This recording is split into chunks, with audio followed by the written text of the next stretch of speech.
안녕하세요. 제가 그리 오래 산 인생이라고는 말할 수 없지만 참 별일을 겪게 되었습니다. 제 인생에서 절대 잊을 수 없는 기억이기도 하고 경험이기도 하지만 저는 하루빨리 털어버리고 새 인생을 살려고 노력하고 있어요. 저는 공부를 꽤 열심히 했어요. 고등학교 때부터 목표가 뚜렷했기 때문에 공무원이라는 목표 하나만 놓고 진짜 열심히 공부를 했거든요. 어릴 때부터 경제교육을 잘 시켜주신 부모님 덕분에 경제관념도 또래 친구들보다는 구체적으로 세워져 있었고 낭비벽 없이 저만의 기준을 잘 세워 살아오고 있었습니다. 그만큼 똑부러지고 똑똑한 맛에 산 저였기 때문에 어디 가서든 칭찬도 많이 받고 살았어요. 물론 공부를 열심히 했다고 해서 원하던 목표에 한 번에 도달한 건 아니었습니다. 몇 번의 실패 끝에 저는 원하던 공무원 시험에 무려 6년이 걸려 7급 공무원 시험에 합격할 수 있었습니다. 하지만 초봉 월급은 200만 원 초반대더군요. 그래도 저는 시청에서 근무를 하고 있었고 나름 안정적인 직업을 가지고 있었기 때문에 주변에서 괜찮은 소개팅 자리도 많이 들어오는 편이었죠. 물론 학생 때부터 간간히 연애를 하기는 했지만 결혼에 대한 생각은 없었어요. 뭔가 제가 더 제 인생을 놓고 봤을 때 성공을 했다 싶을 때쯤 결혼을 하고 싶었거든요. 근데 그 시기가 찾아왔고 저는 나름 시청 공무원 생활에 만족을 하고 있을 때쯤 소개팅 자리가 들어와 수락을 했습니다. 상대방은 법원에서 9급 공무원으로 일하고 있는 사람이었어요. 근데 나이가 좀 많아서 처음에는 고민을 했어요. 우리가 처음 소개팅 자리에서 만날 당시 저는 33살이었고 남자 쪽은 41살이었습니다. 그래도 40살을 넘긴 사람과는 그때 별로 만나고 싶지 않았는데 같은 공무원이라 공감대를 많이 가질 수 있을 것 같기도 했고 또 나와는 다른 분야였기 때문에 호기심이 생겨 나간 것도 있었어요. 그리고 거기에서 생각했던 것보다 다 괜찮은 사람이라는 것을 느끼게 되어 연애까지 하게 되었습니다. 그렇게 연애를 시작하고 1년 반 정도 지났을 때 결혼을 약속하게 되었습니다. 일단 남자 쪽에서 나이가 많이 찼기 때문에 결혼을 서두르려고 하는 게 컸어요. 저는 솔직히 급한 건 없었습니다. 근데 하도 결혼을 하자고 해서 좀 끌려간 것도 있었어요.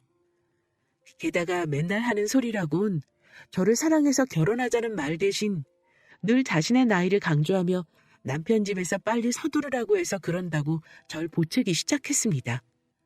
그래서 저는 서운하면서도 또 우리 부모님을 생각하면 남자친구의 부모님도 생각을 안 할 수가 없어 약한 마음에 결혼을 해야겠다고 결정하게 된 것도 있었죠.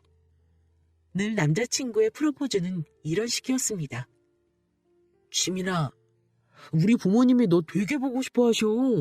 오빠가 나이가 좀 있잖아. 부모님도 하루하루 늙어가시는 게 보기 안 좋아. 이제 그만 우리 결혼하자. 우리 언제까지 이렇게 연애만 해야 돼? 나도 이제 나이가 있는데. 우리 앞으로 미래도 생각해야 하고 애도 낳아야 하는데 너도 젊은 나이 아니잖아. 결혼하자, 지민아. 저는 솔직히 이 사람과의 결혼에 대한 확신이 잘 서지 않았었기 때문에 항상 결혼을 하자는 이야기가 나올 때마다 회피했었어요. 근데 포기를 모르는 이 남자는 끊임없이 저에게 결혼을 말했고 이 정도 끈기면 나를 정말 놓치고 싶지 않은가 보다 싶어 결혼을 수락했습니다. 그래서 저희는 본격적으로 결혼 준비에 들어가게 되었어요. 이때부터는 얼마나 기다려왔던 결혼인지 남자 쪽에서 엄청나게 서두르기 시작했어요. 일단 저희는 결혼을 결정하자마자 양가 부모님부터 만났습니다. 근데 저는 이때부터 뭔가 이건 아니다 싶은 것을 느끼기 시작했어요. 우선 제가 남자친구 쪽에 인사를 하러 갔을 때부터 뭔가 꺼림칙한 기분을 느껴야만 했어요. 어머니, 아버님, 안녕하세요. 김지민이라고 합니다. 늦게 인사드려서 죄송합니다. 그러게, 얼마나 기다렸는데. 우리 아들한테 얘기 듣고 얼마나 대단한 아가씨라 결혼을 미루나 싶었어. 죄송합니다. 어머니, 결혼 문제는 신중해지다 보니까 좀 고민을 많이 했어요. 그래도 저희 이제 결혼하기로 마음먹었으니까 잘 살아보겠습니다. 그래야지. 누구랑 결혼하는 건데. 잘 살아야 하고 말고. 우리 아들이 참 괜찮아. 땡 잡은 거야. 저는 대화를 통해서 뭔가 무시를 당하는 기분을 떨칠 수가 없었어요. 조곤조곤 대화를 이어가기는 했지만 어머니의 은연중의 말투 안에는 본인의 아들에 대한 남다른 애정이 가득 들어가 있었습니다. 하지만 그렇다고 해서 대놓고 뭔가 저를 무시하지는 않으셨기 때문에 살짝 기분이 이상하기만 할 뿐 이렇다 할 내색을 할 수는 없었습니다. 근데 그 뒤로는 점점 대놓고 드러내는 어머니의 무시 어린 말투에 저는 점점 기분이 나빠지고 있었어요.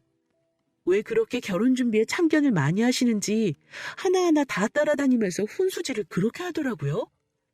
하지만 따라다니는 것까지는 그래도 참을만 했는데 같이 있으면서 저를 무시하는 태도에 점점 저는 기분이 나빠져 가고 있어 평소 당하고만 살지 않는 저는 하나둘 맞받아치기 시작했어요.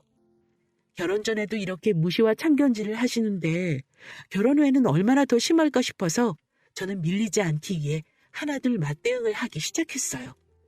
일단 어머니는 기본적으로 본인 아들이 최고인 분이셨습니다. 법원 공무원이 무슨 벼슬이라도 되는 듯이 굴면서 시청 공무원인 저를 깎아내리고 무시하는 걸 밥 먹듯이 하셨죠. 근데 얘, 너는 왜 그렇게 맨날 바쁘다니? 시청에서 하는 일이 뭐가 바쁘다고 그렇게 약속 시간을 못 맞춰?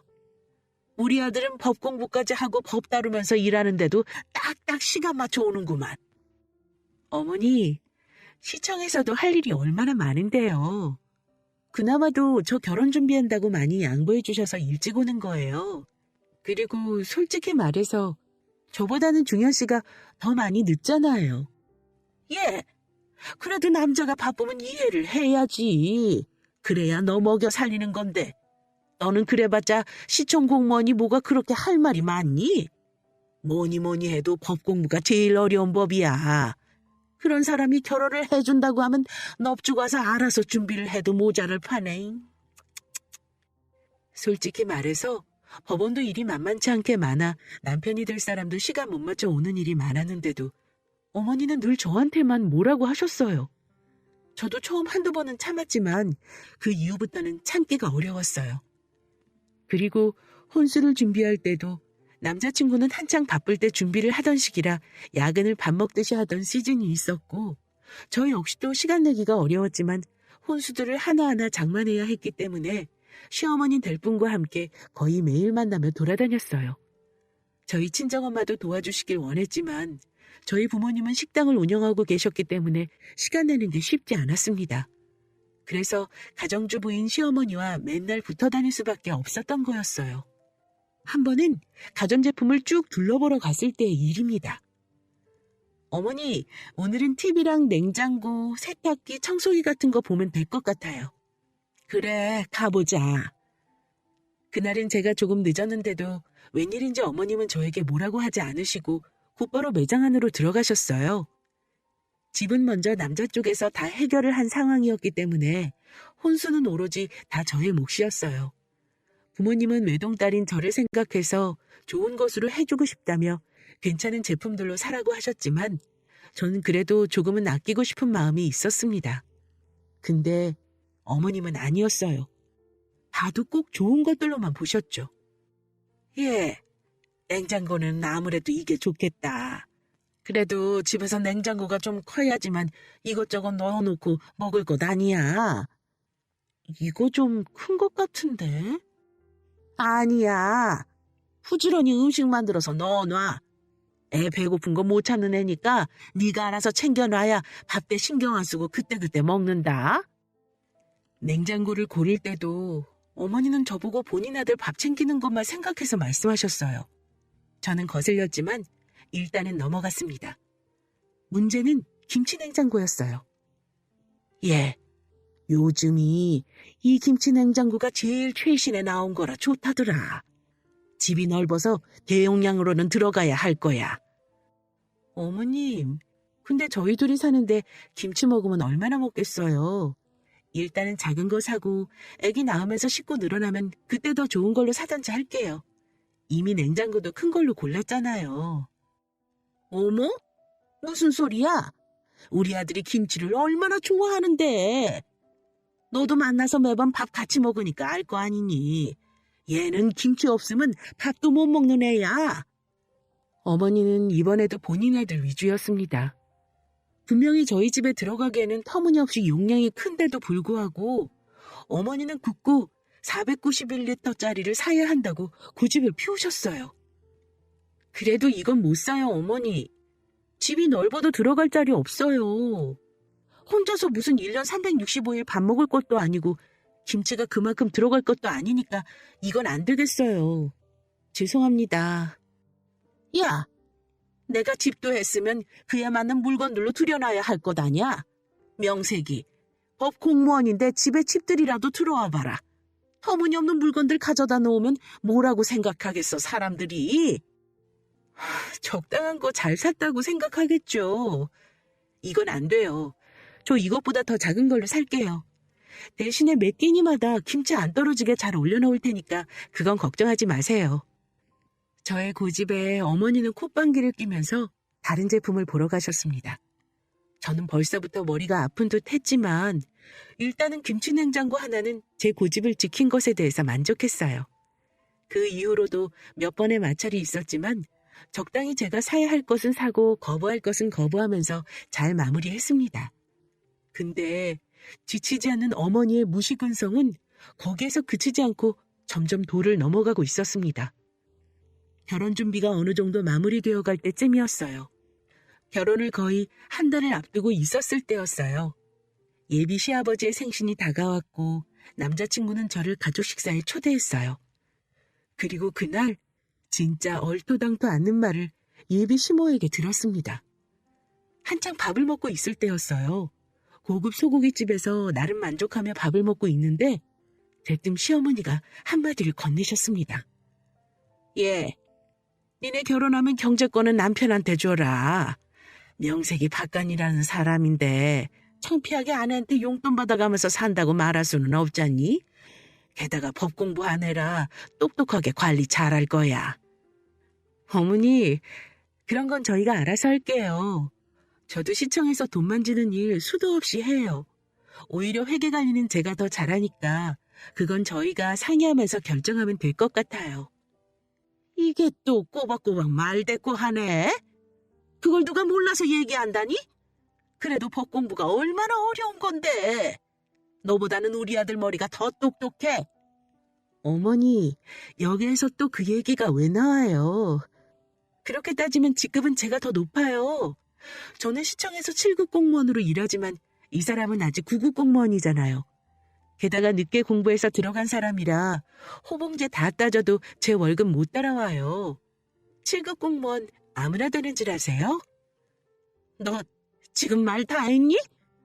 그래도 어디 법 공부하는 게 쉬운 줄 알아? 누가 쉽다고 했나요, 어머니?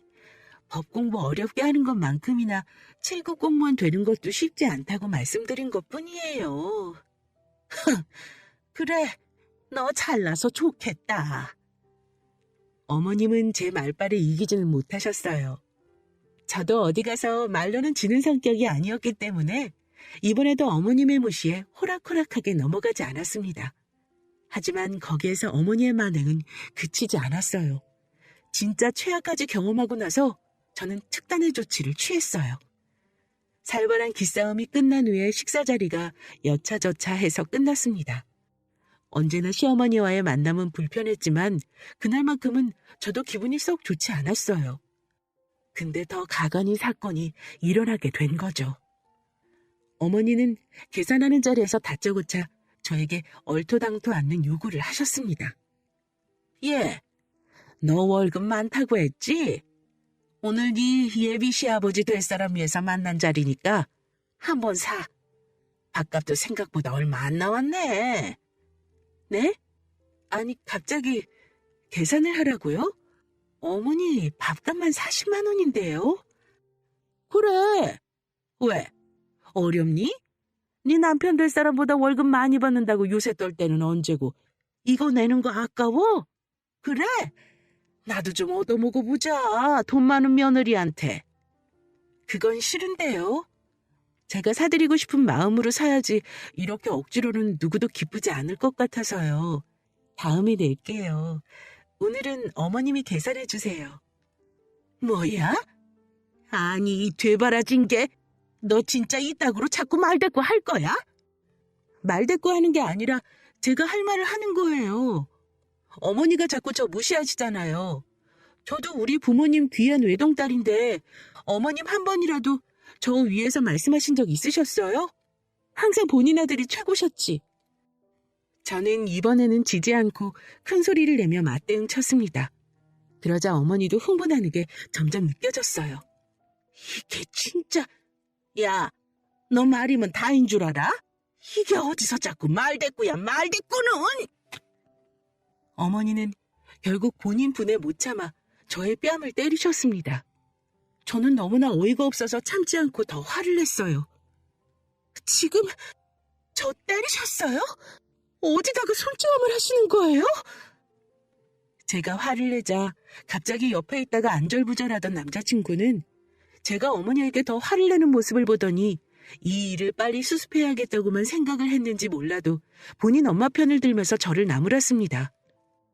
야, 너 제정신이야? 어떻게 어른한테 큰 소리를 쳐? 얼른 죄송하다고 말씀드려.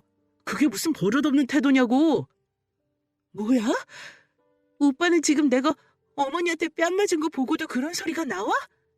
그래도 어른이 말씀하시면 들어야 할 것 아니야. 내가 왜? 나도 인격 있는 사람이라 무시당하면 열받아. 이게 진짜 끝까지. 야, 이 싸가지 없는 년아. 그냥 잘못했다고 빌라고. 남자친구는 제가 수그리지 않자 이번엔 진짜로 흥분을 했는지 욕을 해대기 시작했습니다. 저는 어이가 없는 데다 너무 열받아 제가 예비시모에게 당한 것처럼 남자친구의 뺨을 때려버리고 말았어요. 그리고는 그 자리를 박차고 나와버렸고 그 다음날 남자친구를 만나지도 않은 채 문자로 파혼을 통보해버렸죠. 나 너 같은 새끼랑 결혼 못해. 니네 집구석도 다 싫으니까 파혼해. 절대 연락하지 마. 저는 딱 이 문장 하나 남겨놓고는 그와의 파혼을 주장했습니다. 예비 남편은 저희 집 앞까지 찾아와서 미안하다고 빌어댔어요. 지민아, 뭐야? 왜 찾아와? 연락도 하지 말라고 했는데 여기가 어디라고 와? 미안해. 내가 잘못했어. 그깟 욕 한 번 했다고 이렇게 파혼하는 게 어딨어. 제정신이야? 제정신이니까 파혼하지. 어떤 정신 멀쩡한 년이 너 같은 거랑 결혼하니? 절대 안 할 거니까 꺼져. 저는 매몰차게 저를 찾아온 남자친구를 홀대했고 파혼하자는 의지를 꺾지 않았습니다. 그 뒤로도 몇 번이나 찾아와 애절하게 용서를 구했지만 저는 받아주지 않았어요. 그랬더니 완전히 시금을 전폐하기 시작했다고 하더라고요. 완전히 폐인이 되어 직장에도 나가지 않는다는 소리를 시어머니를 통해서 들었습니다. 저는 그쪽과는 어떤 연락도 받지 않았었어요. 그렇게 하니까 집으로 찾아오더라고요. 예! 여긴 어쩐 일이세요? 다 끝난 얘기 아니었나요? 다 끝나긴. 너 때문에 지금 우리 아들이 어떻게 됐는지 알아? 당장 책임져. 밥도 안 먹고 직장도 안 나가고 얼마나 폐인처럼 살고 있는데 너는 아주 그냥 때깔이 다 좋아 보인다. 그럼 제가 아줌마 아들 때문에 울어야 할 일이 있나요? 저는 오히려 속 편하니까 다시는 찾아오지 마시고 그쪽한테도 제발 정신 차리고 인생 제대로 살라고 전해주세요. 이게 진짜... 또 흥분해서 저에게다가 머리끄댕이라도 잡을 것처럼 액션을 취하는 예비 시어머니였던 사람을 냅두고 저는 얼른 집으로 들어와 버렸습니다. 하지만 그 뒤로도 그 악연은 쉽게 끊어지질 않았어요. 진짜로 저 때문에 폐인 생활을 하고 있었는지 전 남자친구는 완전히 몰골이 엉망이 된 채 저희 집 앞에 계속해서 찾아왔습니다. 왜 또 왔어? 오지 말라고 했잖아. 지민아, 내가 이렇게 빌게. 제발, 제발 나한테 다시 돌아와줘. 싫다고 했잖아. 자꾸 이렇게 찾아오면 나 경찰에 신고할 거니까 알아서 해. 저는 몇 번이고 화를 내며 되돌려보냈지만 소용없었습니다. 급기야는 저를 미행까지 했었는지 제가 그날 누구를 만났는지까지 언급하며 간섭하기 시작했어요. 너 오늘 그 시청 선배라는 인간 만나서 놀았지? 무슨 얘기했어? 그 새끼랑 뭐 했냐고? 왜 이래? 왜 또 와서 행패야? 너 오늘 나 미행했니? 어디까지 따라왔던 건데? 내가 네가 가는데 못 갈 게 어디 있는데. 이리 와. 네가 감히 나 말고 딴 새끼를 만나? 전 남자친구는 급기야 흥분을 감추지 못하더니 저에게 성큼성큼 다가와 주먹으로 제 얼굴과 몸을 때리기 시작했습니다. 네가 감히 딴 새끼를 만나냐고. 나는 이렇게 힘들어하고 있는데. 그만해. 저의 간절한 외침에도 폭력은 끊어지지 않았습니다. 밤중이라 집 앞에 다니는 사람이 별로 없어서 거의 10분을 참았다가 저도 반항할 힘이 다 빠져갈 때쯤 주변에서 저희 비명소리를 들었던 주민들이 나와 경찰에 신고를 해 멈출 수 있었어요. 현행범으로 잡힌 전 남자친구는 그대로 연행되어 파출소로 끌려갔고 저는 그날의 충격에서 벗어나는 게 힘들어 병원 치료와 함께 정신과도 함께 다녀야만 했습니다. 그 사건 이후로 저 역시 멘탈이 완전히 무너져 정상적인 생활을 하기가 어려웠어요. 그래서 시청에도 질병휴직을 내고 치료에 전념을 했죠. 그리고 전 남자친구와는 합의를 해주지 않았습니다. 저의 예비 시모였던 사람은 이번에도 인생이 완전히 비틀어진 저는 안중에도 없다는 듯이 눈물을 흘리며 찾아와 제 아들을 제발 용서해달라는 소리밖에 하지 않았어요. 지민아. 우리 아들 좀 용서해다오. 제발 손줘 좀 해줘. 우리 아들 인생 다 망하게 생겼어. 너만 용서해주면 내 아들도 정신 차릴 거야.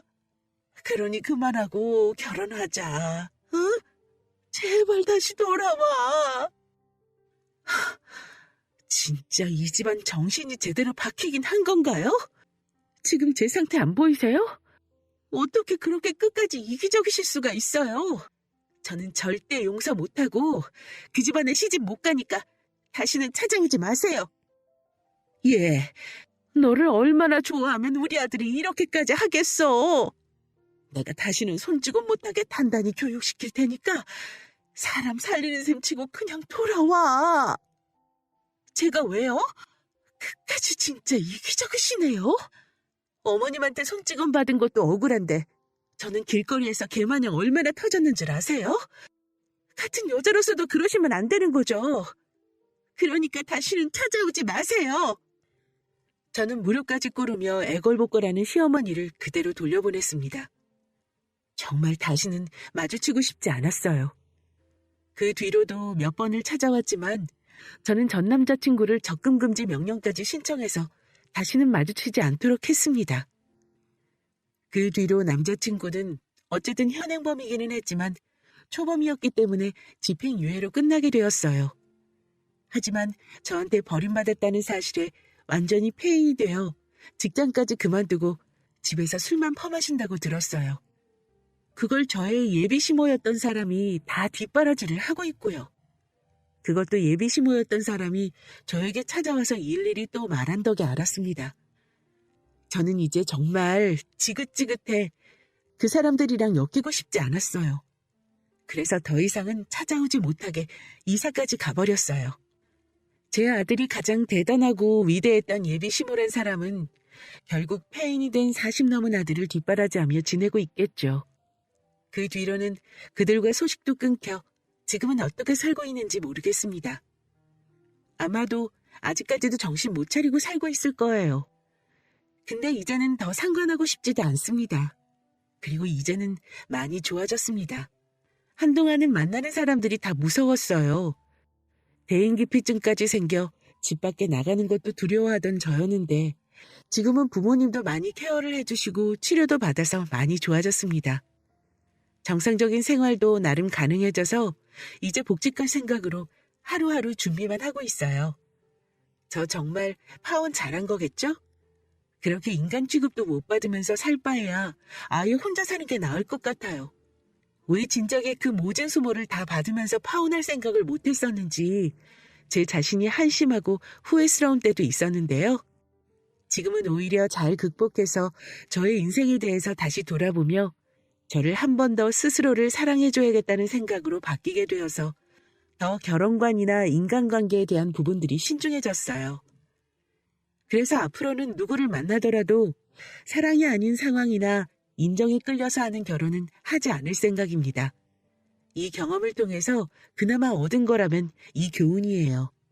여러분도 잘 생각하셔서 지금 결혼을 생각하고 있는 사람이 정말 내 평생을 맡겨도 좋을 만한 사람인가를 잘 판단하시고 결혼 결정하시기 바랄게요.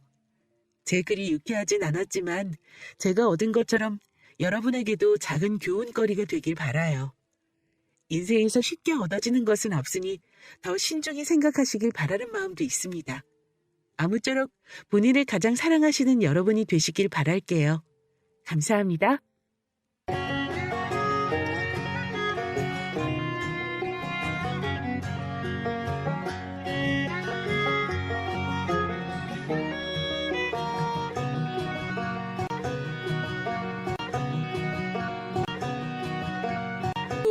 혼수를 준비할 때도 남자친구는 한창 바쁠 때 준비를 하던 시기라 야근을 밥 먹듯이 하던 시즌이 있었고 저 역시도 시간 내기가 어려웠지만 혼수들을 하나하나 장만해야 했기 때문에 시어머니 될 분과 함께 거의 매일 만나며 돌아다녔어요.